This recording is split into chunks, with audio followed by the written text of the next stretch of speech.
তারপর এখন হায়ার কোর্টে সিদ্ধান্ত দিয়েছে, সেটা তারা মানবে কিনা আমরা তো জানি না। আমরা অপেক্ষা করছি তারা কবে শপথ নেবে।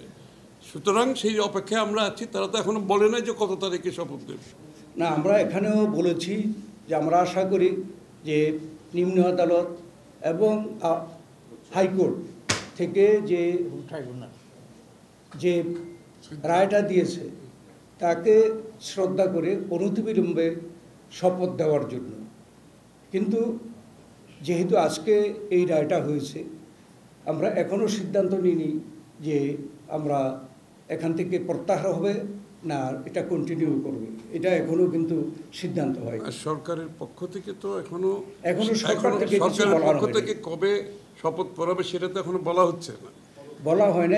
সেই জন্য আমরা দাবি করছি। আমরা তো কোর্টের বিরুদ্ধে করি না, আমরা কোর্টের অপেক্ষায় ছিলাম। সরকার যেহেতু কোর্টের আদেশ মানে নাই, বিগত আদেশটা তারা মানে নাই, নির্বাচন কমিশনের সিদ্ধান্ত তারা মানে নাই, তারপর এখন হায়ার কোর্টে সিদ্ধান্ত দিয়েছে, সেটা তারা মানবে কিনা আমরা তো জানি না।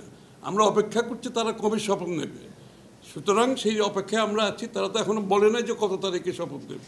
কোর্ট বলছে 26 তারিখের মধ্যে দিতে হবে, তাই না? ধন্যবাদ আপনাদেরকে।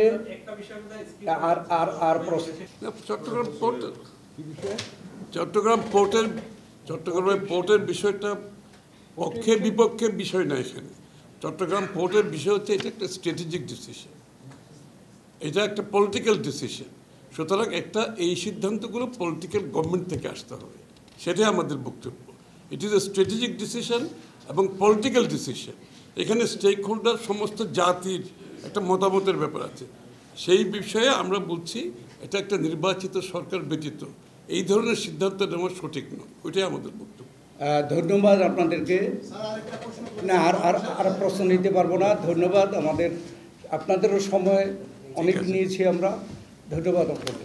For more updates, follow us on Facebook, subscribe our YouTube channel, get the latest update on www.daily-sun.com.